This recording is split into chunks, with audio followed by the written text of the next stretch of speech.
Coron, Palawan. Hindi agad makikita ang mga una nagpasikat dito.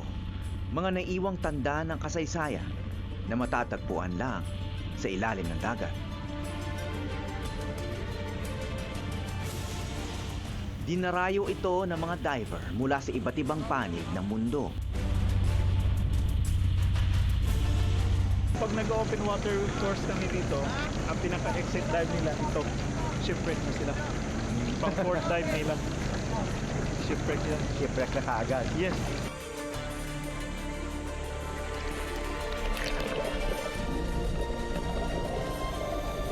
Pinalubog sa bakbakan noong ikalawang digmaang pandaigdig. Noong nagmistulang impyerno ang dagat ng Coron.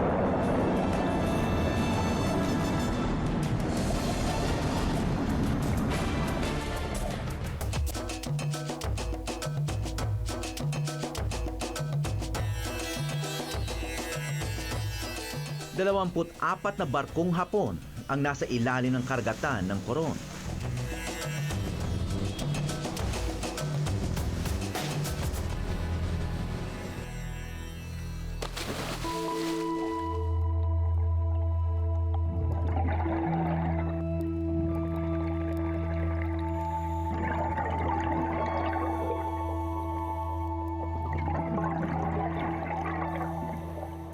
Kasama sa mga napalubog dito ang mga barkong tila inisip ng mga henyo.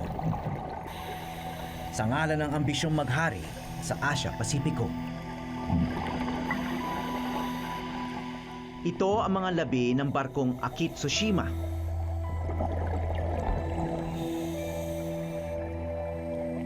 Noon dito ginagarahe at inaayos sa mga seaplane ng Hapon.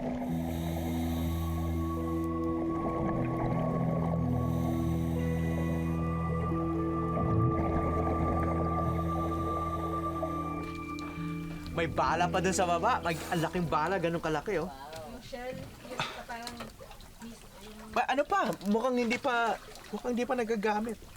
Tapos may anti-aircraft gun na tatlong ganun. Nakapwesto ko sa likod niya. Laki. Nakataob siya ng ganun, port side. Tapos may mahaba siyang crane.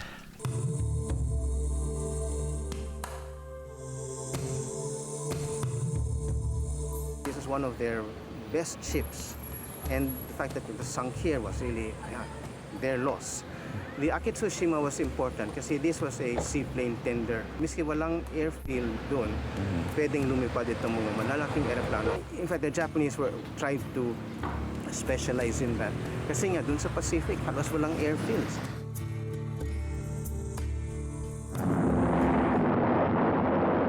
Noong malapit nang matalo ang mga Hapon sa giyera, tuloy-tuloy ang pambobomba ng mga Amerikano sa Maynila. Kaya mula Manila Bay sa Coron tumungo ang mga barkong Hapon para takasan ng mga airstrike ng mga kano. Bago pa ang digmaan, may mga sibilyan ng Hapon sa iba't ibang probinsya ng Pilipinas, kasama ang Palawan. Ano naman yung ginagawa ng mga Hapon? Hindi ito mga sundalo. Yung importante para sa mga Hapon sa Palawan was yung fishing industry. So we can see fishing, tapos yung mineral resources, then lumber. Yun yung tatlong importante para sa mga Hapon. Kaya nandun sila for the war.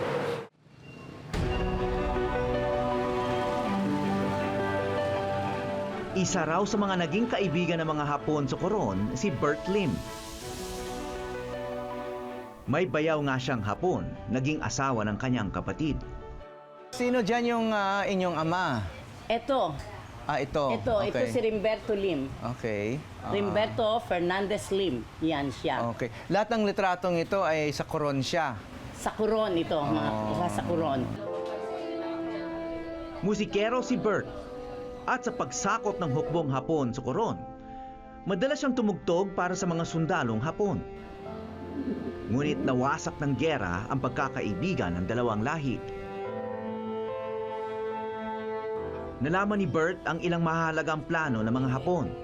Mga planong pinasa rin niya sa mga Pilipinong gerilya. May interpreter doon na nagsabi na may mga gerilya kasi doon sa Hulyon. Kaya ang mga Japanese ay pupunta doon. ginawa ni Siyempre, ang Papa. father ko, oo, pag-uwi niya, agad-agad pumunta sa lunch niya, nilang Nag-dive. Nag-dive. Yan, alam ng mama ko. Sinira yung makina. Inalisan na yung spare part. Bakit niya ginawa yon? Para hindi makapunta yung Japanese ako yun. hapon. Sa kabutihang palad, hindi na bisto ang pamamangka sa dalawang ilog ni Bert. Driving through terrific storms. Nasaksihan niya ang palihim na pagdating ng mga barkong Hapon na tumakas ng Luzon. Ngunit hindi nagtagal sumunod ang katakot-takot na eroplanong pandigma ng mga Amerikano. Noong ika-24 ng Setyembre taong 1944, hindi tumigil ang pambobomba ng mga Amerikano. Hanggang lumubog ang buong armada ng Hapong nagtago sa Coron. Pinabomba yung Japanese para pasabugin yung mga plane. Makita mo, sabi niya sa kanyang description, it's like thunder daw. Sa ilalim ng tahimik na dagat nagkalat ang punit-punit na pangarap ng mga Hapon. Nasakupin hindi lang ang Pilipinas, kundi ang buong Asya. At hanggang ngayon, makikita pa rito ang mga namumukod-tangi nilang barko.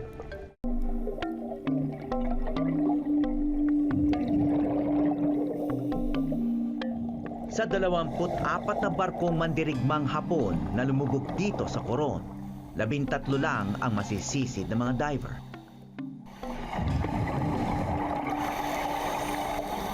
Ayon sa dive instructor at guide na si Arnie Pabelonio, ang itinuturing na pinakamagandang wreck dive sa lahat ay ang barkong Irako.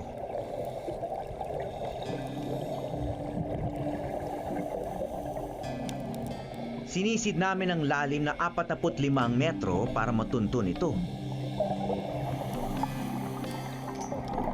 Ito ang pinakamalalim na wreck site sa Coron.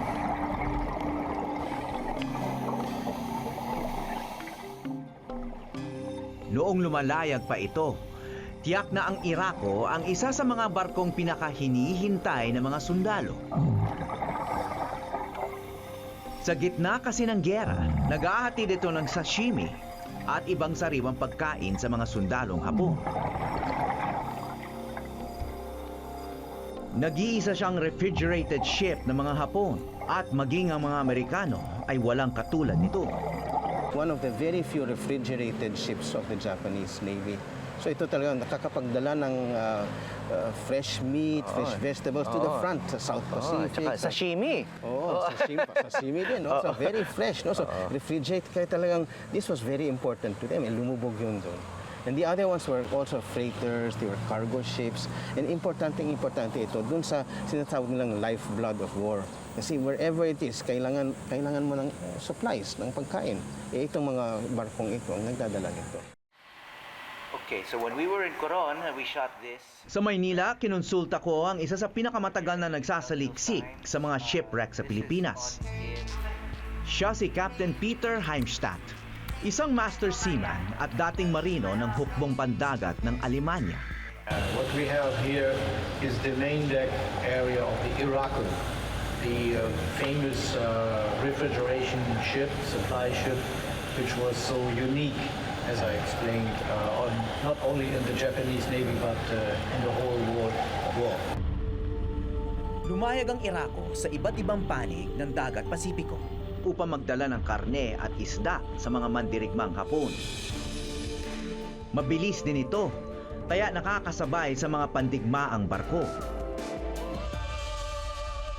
Okay, the dive master is motioning something. Yeah, he's pointing actually to the pivot bearings of the small cranes.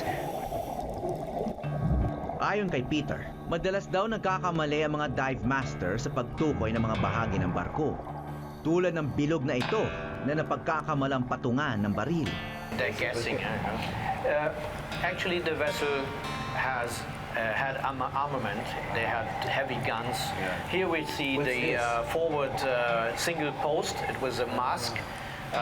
There was also a heavy lift derrick. it's also gone, so they could also heavy cargoes, trucks, or So there was a anything crane else. attached to this Yeah, as they well? could load deck cargo. There was a crane there. Maraming diver na tutuwang sumisid sa loob ng barko at lumusot sa mga butas nito. Ngunit mapanganib na pala itong gawin. Dahil napakaluma na nitong mga barkong ito, 73 years nang nakalubog itong mga barkong ito, ay gumuguho na sila sa sobrang luma at nangangalawang na. Ang ninipis na raw ng mga bakal nito at kaya mapeligro yung mga diver na yung pag-dive doon sa loob. Tumungo kami sa Subic Bay, kung saan una niyang sinisid ang mga lumubog na barko noong dekada 80 pa. Dito niya natuklasan ng isang pambihirang kakayanan. I discovered a talent which I was not aware. I had a photographic memory. I don't know who teach me. Iginuhit ni Captain Peter ang bawat barkong kanyang sinuong.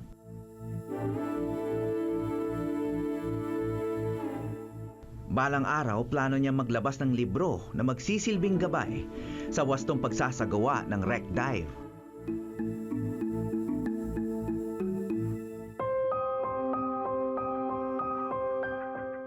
Hindi lang ang pagiging marino nagtulak sa kanyang balik-balikan ang mga labi ng nakaraan. Nalaman kong may mas malalim palang dahilan si Peter. Isang hugot na nagmula sa karanasan ng kanyang pamilya noong gera. I like this maritime atmosphere. It's like a museum, huh? Yeah. Very nice. Oh, there he is. Yeah. Hi, Brian. Nice to meet you again. How you doing, man? Good? You're still alive and kicking? Yeah. Well, Okay. Hi, I'm Howie Severino. How are you? Bago kami lumusong sa tubig, may ipinakilala si Peter sa akin sa lupa. Ang kanyang kaibigan na si Brian Homan, isang Australianong adventurero na ngayon may-ari ng isang hotel at restaurant sa Subic. They're rifles. Katulad ni Peter, ibayo rin ang pagmamahal ni Brian sa dagat. Arizaka? Ang mga kakaiba niyang karanasan, makikita sa Vascos ang kanyang restaurant. That's the day I came into Subic. The day And when the US left, I was the first guy in there. on that boat. Yeah. Sa pagsisid niya sa barkong Irako sa Coron, isang baril at lampara ang natagpuan ni Brian. And what did you find down there? All of this? Not this, but some of it.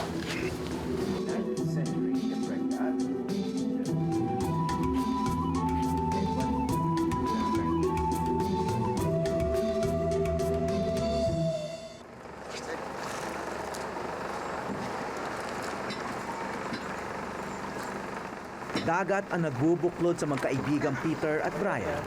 Ngunit kung ang pakay ni Brian na mga yamang nasa loob ng mga barko, si Peter naman, iba ang hinahanap. Ang pupuntahan po natin ay isang landing ship tank. During its time, pwede siya magkarga ng mga tangke, o ng mga ship, or ng mga sundalo na pwedeng dumaong sa... Sa mga labi ng digmaan, nais niyang unawain ng mga aral ng kasaysayan at ng kanyang pamilya. In landing an amphibious craft. Ang bawat barko sa ilalim ay hudyat na maaring naging kapalaran ng kanyang ama. Si Ernst Heimstadt na nagserbisyo sa gera sa isang barkong lumaban sa mga submarine. Pinasabog at pinalubog ito ng kalaban. Dalawa lang ang natirang buhay, kabilang ang ama ni Peter. Nang matalo naman ng Germany sa gera, naging prisoner of war ng Russia ang kanyang ama at nakatakas. Did he ever discuss his feelings about being on the losing side in the war? It was surprising to me that he said he knew from the beginning that this war cannot be won. Why did he say the war could not be won? He said Germany already lost the First World War against the whole war. How is it possible to declare war to the whole world? This is impossible. Bagamat hindi na nakaranas ng giyera si Peter, ramdam niya ang pagdusa ng mga biktima. A lot of divers, when you ask them about their feeling when they see a shipwreck for the first time, they talk about the joy of it, the excitement, etc. But we found it quite interesting that when I asked you the same question, you said that you feel sad. Yes, I feel sad. Why? Because even if there is no any record about casualties, you can imagine there were some. And how they died, I think many people don't want to know that. I want to know. I want to share this, if I know it. Just to tell people that war is not a good solution. Idolo ni Peter ang kanyang ama. Sumali ito sa hukbong Aleman hindi para sakupin ng ibang bayan, kundi dahil sa isang lihim. Bagay na inamin ni Ernst kay Peter bago siya mamatay. Kahit maulan at makulimlim, itutuloy namin ni Peter ang aming dive. Sa ilalim daw dito ang landing ship tank o LST, isang barkong Hapon na nag-ahatid noon ng mga tangke sa lupa. Alright, so minute. The minute you get separated, don't hesitate to look for us. We will look for you. If 1 minute no one shows up, then we all surface up, okay?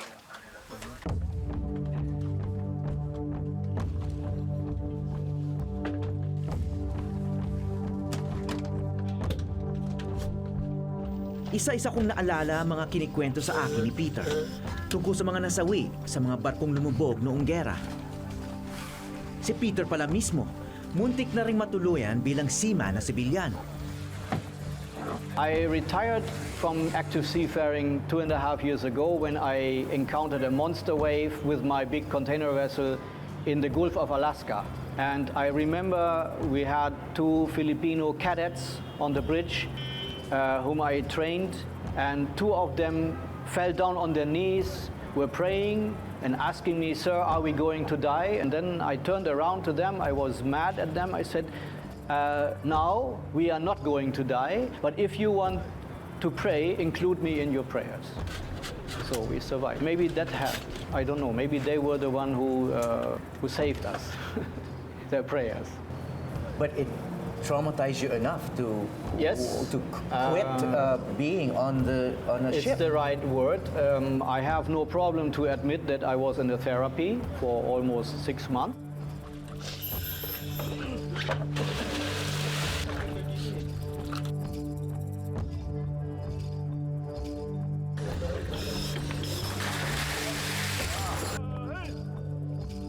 Malabo ang tubig.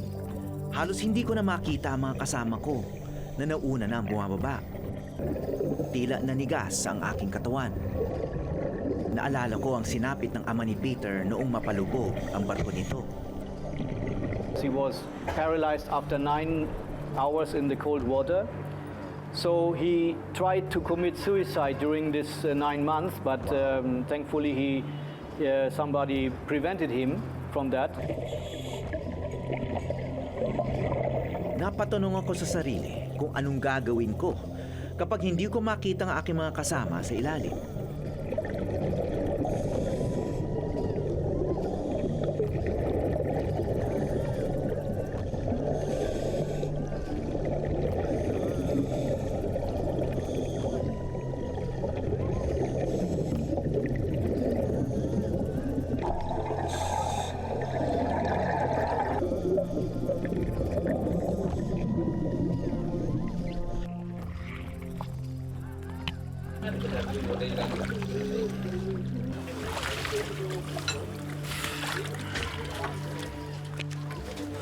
Sumuko na ako. Dahil pababa pa lang kami, lumuluwag yung mask ko. Tapos, timunting pumapasok yung tubig. Iniisip ko na kung ano yung gagawin ko pag biglang pumasok yung tubig sa ilalim kasi mas malakas yung pressure. Tapos, paglingon ko, halos wala na akong makita. Baka mawala ako dun sa grupo. Si Peter na lang ang sumama sa aming mga cameraman para ituro ang barkong Hapon.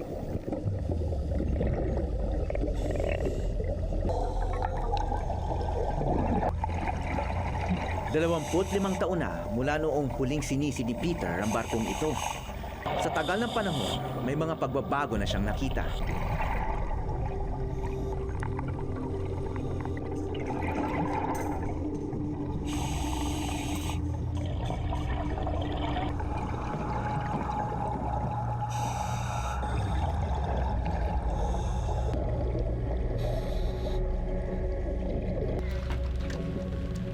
It's really collapsed. Collapsed? It's the first time after 25 years. Oh. I think I have to change the drawing or I forget it. Why is it collapsing? Corrosion. This corrosion. Yeah, erosion, and it's propagating corrosion. This is also the problem in Coron. It would be a big... Bawat barkong sinusuong ni Peter ang may kwentong kaakibat. Pinuntahan din namin kung saan lumubog ang may pinakamalubhang wakas, ang Oryoko Maru o tinatawag na Hell Ship ng Hapon. Late 1944, she was about to sail from Subic Bay to back to Japan with a load of 1,600 prisoners of war. So these are American soldiers? Yes, American, Australian, maybe some British soldiers. They were stuck up down in the cargo holds under unbelievable conditions, starving, sick. Well, they didn't know that their own countrymen were down below and the vessel was bombed.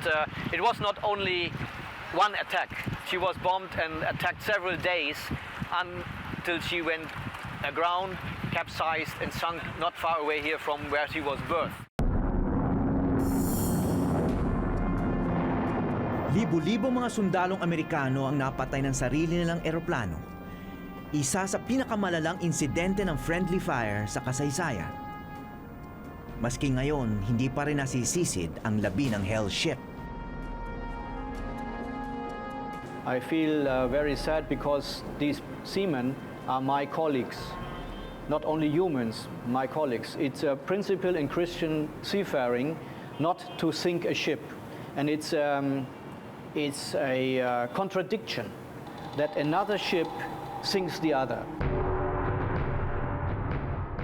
Tulad ng mga Hapon sa Asya, ang mga Aleman noon ay brutal na sumakop sa ibang bansa.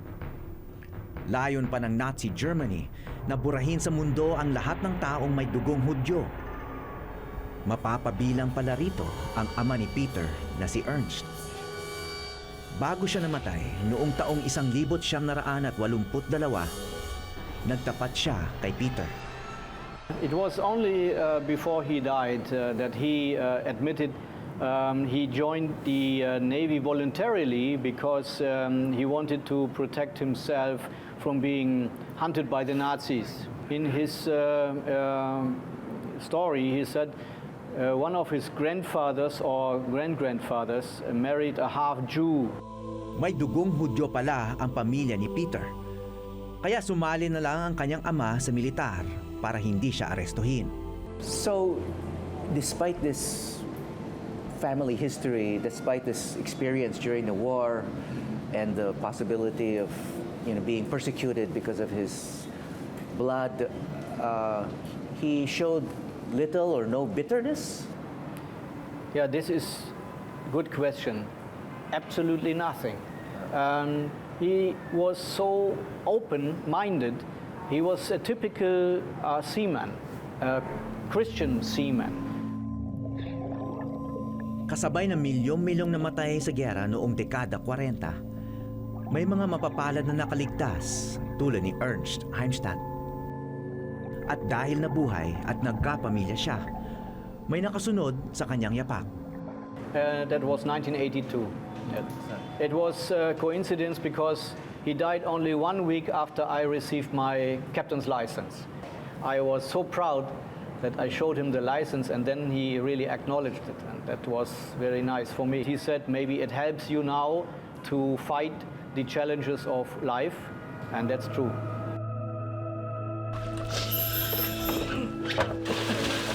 Hindi siya lumulusong sa mga barko para maghanap ng tuwa o yaman. Sa totoo lang, dalaw din ito sa libingan at pagpupugay sa alaala. Mula Coron, Palawan at Subic Bay, ako po si Howie Severino at ito ang Eyewitness.